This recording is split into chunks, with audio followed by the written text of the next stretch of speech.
Al igual que sucede en algunas películas o series, en donde uno de los mejores papeles lo desarrolla un actor secundario que se enfrenta al protagonista, en nuestra historia también sucede un poco lo mismo. Ya hemos visto y entiendes perfectamente lo que es el riesgo, por qué se produce, la importancia de tener unos objetivos bien definidos, acuérdate de que deben ser superando SMART, y por tanto ya estás en condiciones, en disposición de entender que hay veces, demasiadas en mi opinión, que los propios objetivos establecidos en algunas compañías son generadores de riesgos. Normalmente porque no responden de manera inequívoca a todas las cualidades SMART y por tanto no superan SMART en ningún caso. Podemos verlo a través de algunos ejemplos sencillos que he ido sufriendo a lo largo de mi vida profesional, tanto en empresas del sector financiero, pero también en algunas de activos inmobiliarios. La presión comercial a toda costa, establecer objetivos de venta exigentes o no realistas, genera una enorme presión en los equipos, lo que los hace más proclives a saltarse las normas o a retorcerlas de manera que puedan llegar a esos incentivos. Establecer incentivos por la obtención de leads o posibilidades de venta, lo que genera la posibilidad de enfrentar la maquinaria de producción a leads no cualificadas por el mero hecho de cumplir con el objetivo fijado. Establecer objetivos e incentivos para la toma de decisiones. Los objetivos se deben establecer sobre la base del éxito de las decisiones tomadas y no sobre el número de decisiones que se toman, lo que puede inducir a un comportamiento no deseable de analistas u otros operadores e incluso a episodios graves de fraude interno.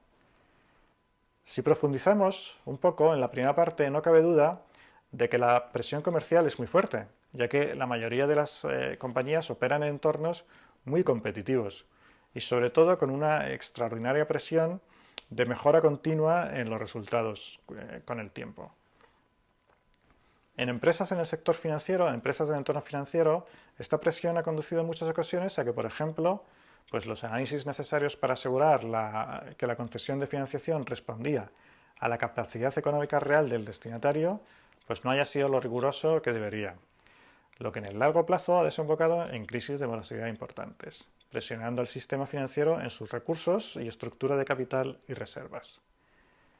En este punto en concreto, y si trabajas en este entorno, algunas de las alteraciones más típicas que te vas a encontrar o a las que debes estar atentos son, pues por ejemplo, una captura de datos de los solicitantes más favorables de los reales para mejorar sus características sociodemográficas, que son las que luego se van a analizar en las herramientas de aceptación y análisis. Por ejemplo, alterar los códigos de actividad, la situación familiar, la laboral, la antigüedad en los trabajos, etc. Alteración de datos económicos para que el balance familiar sea más positivo, sobreestimación de ingresos o infravaloración de gastos.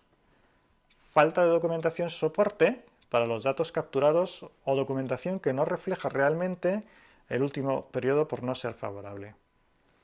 Consideración de unidades familiares solo para el lado de los ingresos, pero no para el lado de los gastos. Falta de rigor en la verificación de los datos personales. Falta de verificación documental, sobre todo de identidades. En empresas o áreas dedicadas, por ejemplo, a la recuperación de deudas, te puedes encontrar casos como un tratamiento intensivo en la gestión de llamadas. A esto hay que añadir que normalmente esta actividad está subcontratada a un tercero, lo que hace que el control sobre la misma sea todavía más complicado.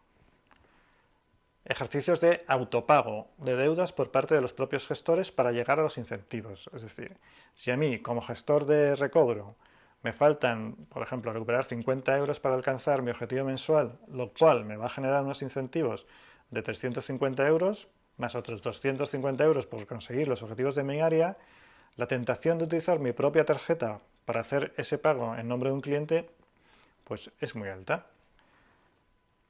Amortización de cantidades no cobradas realmente, lo que determinará llegar a los objetivos establecidos. Para posteriormente se deshace la operación. Esto requiere un control exhaustivo de toda la operativa. O, por último, otro ejemplo. Te pongo ejemplos de empresas dedicadas a la actividad inmobiliaria. En este tipo de empresas, en las que la identificación del cliente real y el origen de los fondos es fundamental para el cumplimiento de normativa en blanqueo de capitales, imagina un fin de mes con unas cuantas operaciones de millones de euros pendientes de aprobación. Bloqueadas porque bien la identificación no es posible o porque el origen de los fondos es dudoso. Seguro que puedes sentir la presión a la que se verá sometido todo el equipo de análisis en blanqueo de capitales y la facilidad con la que se puede llegar a realizar interpretaciones más o menos favorables hacia la aprobación de la operación. A favor de quien la presenta, ¿no? El que la presenta se está jugando algunos cientos de miles a lo mejor en comisiones. En todos estos casos hay un riesgo común que debes empezar a tener muy en cuenta a la hora de identificar y gestionar los riesgos de tu compañía. La necesidad de pensar siempre en el largo plazo y en el futuro de la misma. Tu papel debería ser asegurar la continuidad del negocio en el largo plazo, no facilitar la consecución de los objetivos personales, departamentales o incluso estratégicos en el corto plazo. Si con ello se puede perjudicar la capacidad de la compañía en generar resultados hacia adelante. Esto forma parte de la gestión de riesgos consciente, que debe involucrar una perspectiva temporal duradera e involucrar a todos los que interactúan en la gestión de la compañía y desde fuera de la misma. Establecer incentivos por la obtención de leads o posibilidades de venta, lo que genera la posibilidad de enfrentar la maquinaria a leads no cualificadas por el mero hecho de cumplir con el objetivo fijado. He dado por hecho que estás familiarizado con el concepto de lead, que en otros sitios se llaman prospectos o oportunidades. Bueno, lo importante es que entiendas que hablamos de generar oportunidades de venta, cualquiera que sea el nombre que le demos. Estamos hablando, en este caso, del paso inmediatamente anterior a que alguien se convierta en cliente. Por ejemplo, cuando alguien hace clic en uno de nuestros anuncios y deja sus datos y nos autoriza a ponernos en contacto con él. Cuando alguien entra en nuestras oficinas, tienda y nos aporta sus datos y manifiesta interés en nuestros productos o nuestros servicios. Si establezco objetivos que persigan solamente la obtención de estas leads o la generación de estos números o visitas, es muy posible que obtenga un volumen muy grande, pero de oportunidades de venta que realmente no van a ser convertibles en clientes. Es decir, es necesario establecer, en este caso, criterios estrictos que deben cumplir dichas oportunidades de venta para que sean consideradas como tal y, por tanto, establecer algún tipo de remuneración o incentivo para su generación. Por tanto, si yo sé que mi público objetivo debe tener un determinado nivel de renta, todas las oportunidades que genere por debajo de ese nivel de renta no me servirán para nada. Dicho de otro modo, los objetivos aquí, para no generar riesgo, deben ir acompañados de medidas adicionales, como las tasas de conversión de las leads generadas en ventas reales o el porcentaje de los leads que cumplen con los criterios fijados previamente.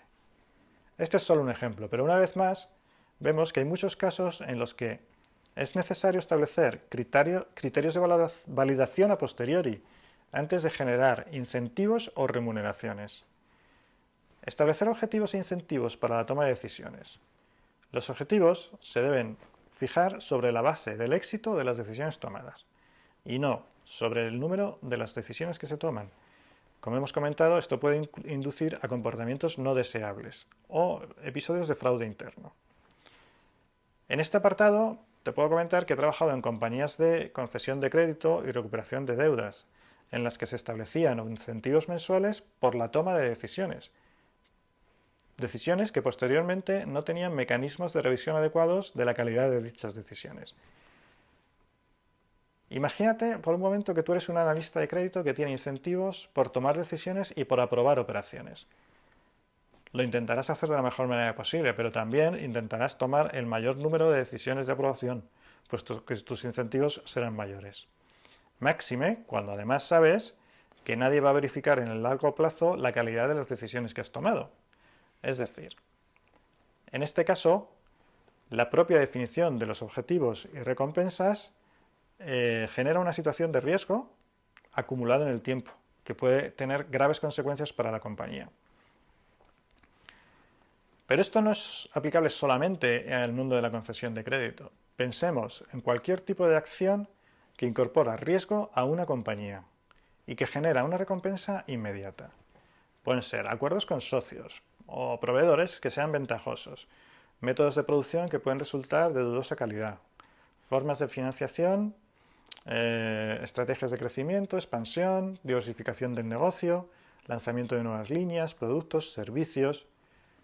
Cualquier acción que incorpora riesgo para la compañía y simultáneamente supone un beneficio inmediato en el corto plazo para alguien, debe ser analizada con muchísima cautela, además de hacer un seguimiento en el medio o largo plazo del resultado real de dichas acciones y establecer los incentivos en el mismo plazo, una vez que se hayan verificado que los resultados son los esperados.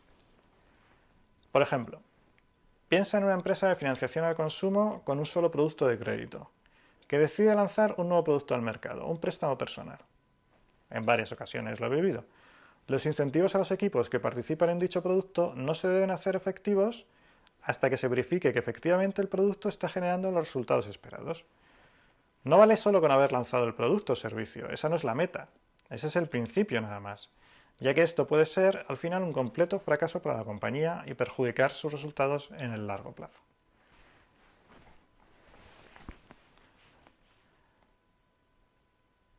Vamos a resumir los puntos con los que debes quedarte en esta parte.